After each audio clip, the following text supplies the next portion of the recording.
Phadnavis Wada, which is in Menawali, Maharashtra, through the lens of archaeo-tourism. So this is a Speaking Archaeologically research project. Speaking Archaeologically is an archaeological education group based in India and partially in Britain. So next. So the purpose of my research was to understand the architectural features and the significance of this particular site, and also to further evaluate its conservation status, as it is a very lesser known site and it's prone to vandalism, neglect and other threats, and then propose a heritage management plan in terms of archaeotourism for the same site. Next. So before jumping onto the site, I would like to give you a brief overview of what is a Wada, what is its role, what's its significance, and the architecture. So with the rule of Marathas, basically, various social, cultural, political institutions came up. And one of the distinctive building typologies among them were the Vadas. So these Vadas came with the advent of the Maratha dynasty. These were the private residences of Peshwas, their relatives, and other upper echelons of the society. And if we try to trace the word Vada, so etymologically it means a piece of land which was meant for building a house. Next. So this is a basic layout of a structure of Vada which I have tried to put here. So if you see, a Vada is basically, it is characterized by stone walls, wooden staircases, and open chalks. So these open chalks are an integral feature of a Vada. And if you see in the layout also, you can see that the center portion is the chalk, and then you have the rooms surrounding these chalk areas. So these Vadas were generally rectangular or square in shape, and these were the spaces which were divided into public, semi-private, and as well as private zones. Besides, there was a temple or a Tulsi Vrindavan in the Vada, which also was a major characteristic of Vadas. And these were both used for domestic as well as political purposes. And if we look at the Vadas in Maharashtra, we can clearly see that they were an amalgamation of Mughal, Rajasthani, and Gujarati style of architecture combined all together with the local construction techniques. Next. So this is the site which I am going to talk about. This is the Nana Phadnavis Wada. This is the southern view of the Wada which I have put over here. So if we talk about the Wada, this was the residence of Nana Phadnavis, which was built around the 18th century. And Nana Phadnavis was a chittnis, that is, an administrative officer in the court of the Peshwas. And along with the Vada, he also constructed 2 temples, out of which one was dedicated to Shiva, another one to Vishnu, on the banks of river Krishna. I'll shortly show you the locations, you'll get the gist of it. And the village of Menawali was given in honor to Nana Phadnavis by Bhavan Rao Trimbak, who was Prant Pratinidhi of Aund, and Raghunath Mantri of Satara. So if you look over here,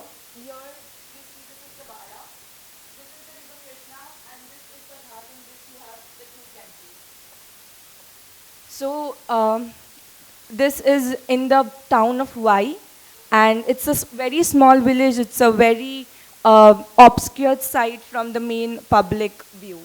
Could you go? So now if we talk about the architectural detail, so you can see in this picture that it is a well-fortified structure which was built on the stone plinth, and above which you can see there's a 2-storied structure created in wood. The picture towards the left. And there are 3 bastions on the 3 sides of the Vada. It is made, as I said, with local construction techniques, which was bricks, dried mud, hay, lime mortar, etc. And the Vada has 3 total entrances, one towards the north, other towards the west, and one towards the south. Could you go next?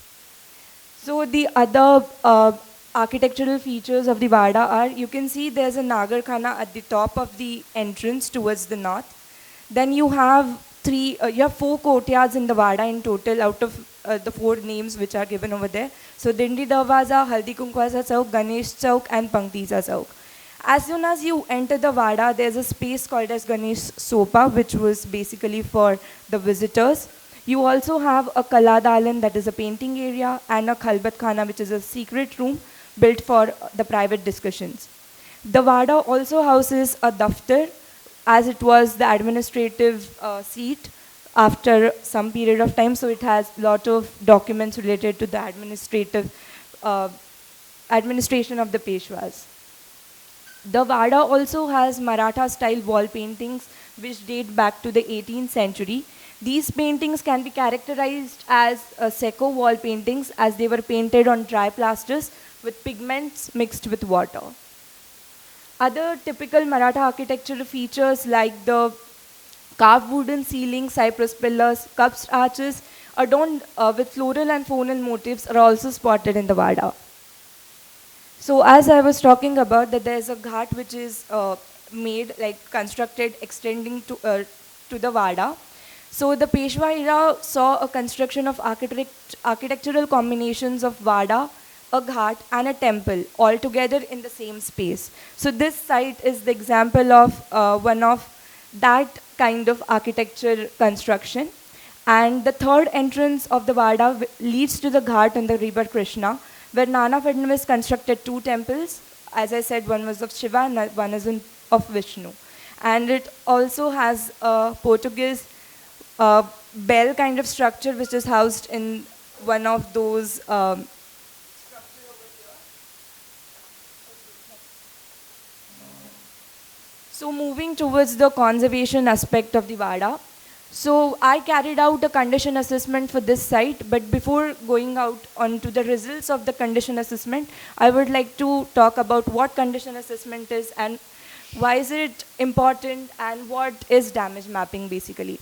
So condition mapping refers to documentation of conditions observed in the site in terms of like photographs, drawings, sketches, like whatever is feasible to you. So the two primary objectives of this condition assessment is that first is to identify the materials and the features of the site. Now identifying the materials before jumping onto conservation is a very important step when you take a site into consideration. So by carrying out a conditional assessment, we can identify the materials and then we can evaluate the condition and then decide on to how to manage the site, what all plans you need to map and stuff like that.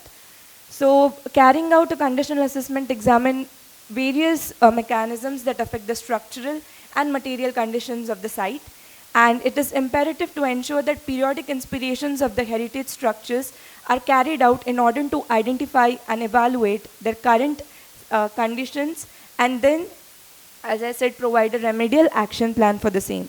So here I have tried to put easy step, like you have to observe, you record, and then you map. Next. So before talking about the conservation, it is also important to consider what all previous restoration and conservation attempts of this Vada has undergone. So two phases of restoration were like carried out for this Vada. This is a public property of, like right now, it is entirely managed by the descendants of the Phadnavis family itself. So these people carried out a restoration in 2009 as well as one in 2019. So in the first step of restoration in 2009, they have restored this portion if you see. So the facade which you see over here, the painted one, these have like the local wall paintings, the Maratha style wall paintings. These were procured from a Vada which was about to get demolished and they were placed in this Vada in the first restoration that these people carried out. And then later, the ceilings and the Padvi structure, if you see over here, this was entirely collapsed. They restored it again. And in the latest restoration attempts, they have also introduced an audio guide and information board, like a quite well technologically equipped site, I would say. So next. So I carried out a conditional assessment for this site. And it has, so basically the output of the conditional assessment of this Vada has provided a good understanding of its significance, its physical condition, and the management of the site altogether. So here I have just showed how how one can, condition map the thing. So you can do a graphical representation or whatever you like. So these wall paintings are in extremely vandalized state right now. You cannot even see the pictures that were painted very clearly, which highly, damages the aesthetic value of the paintings. Could you go next? The site also faces a biological growth. Now the biological growth is like, it's very common that the structure would get, as the Wada is located in a woody area, it has a lot of rainfall. But the problem with the vegetation growth is that it can alter the overall condition of the site when, if you see, like the plant growth itself may not be harmful, but it can threaten the building structure and cause a significant damage later. There is also littering at the site, which is like, it's sad to say, but it's very common around all the heritage structures that we see. So I have tried to assign the values for this site after condition assessment. So it has high historic value, aesthetic, social, economic values as we discussed. Could you go next? So I would like to introduce the concept of archaeo-tourism here. So archaeo-tourism is basically an amalgamation of two words, that is archaeology and tourism. So if we consider the location of the site and the other features which are going around in and around the vicinity of the site, it is an ideal site for carrying out an archaeo-tourism plan. Could you go next? This is a model which is provided by an author to explain the scope of archaeo-tourism. So step one is awareness, obviously for creating awareness, interest, and then revenue. Could you go? So if we look in terms of this site, Nana Phadnavis Wada is, as I said, it is architecturally very significant. It has a ghat with 2 temples. It also houses the Menawali Daftar. It has, so the site is located like close by to the Mahaganpati of Vai, which dates back to 16th to 17th century. It is, Vai is also known as town of temples. It is referred to as Kashi, like Western Kashi basically. And these people are planning to have a museum and a painting gallery inside the Wada soon in their next conservation and restoration phase. It has, like the Vai area has 7 ghats across the Krishna river, and hence it is known as Dakshin Kashi, as I said. There's a Acheulean site with large flake Acheulean artifacts that was recently discovered near Menawali. And it is also important to explore the local architecture. As I said, it has paintings and other things inside the Wada. So a proper archaeo-tourism planning and environment management can be the key to cultural, economic, and integrational development of the overall region. So to conclude my presentation, I would like to say that it is important to look into lesser known built heritage, which tend to be overshadowed by popular heritage structures of the particular dynasty. So it is extremely important to keep on checking the status of heritage structures so as minimal damage is caused to the structure, and hence condition assessment proves as an aid to this issue, as it is very easy to carry out. And archaeo-tourism is a part of heritage tourism plan, which is a relatively growing field in the tourism sector. It is crucial to preserve and conserve the tangible heritage by adopting such new methods. It will not only promote heritage, but will also generate income. If an action plan as proposed is taken into consideration, a sustainable model for heritage management can be adopted by taking the advantage of the strategic location of the Wada, that is in the town of temples. This will also help in boosting and changing the views of the local people towards the heritage. And I am really grateful to Mr. Nana Phadnavis Wada, who allowed me to conduct his interview. He's the present descendant of the family, and he's the one who is looking after the Wada right now. And I'm also thankful to Ms. Shreya Gautam, who is the founder of Speaking Archaeologically, for her constant guidance and support throughout the project. Thank you so much.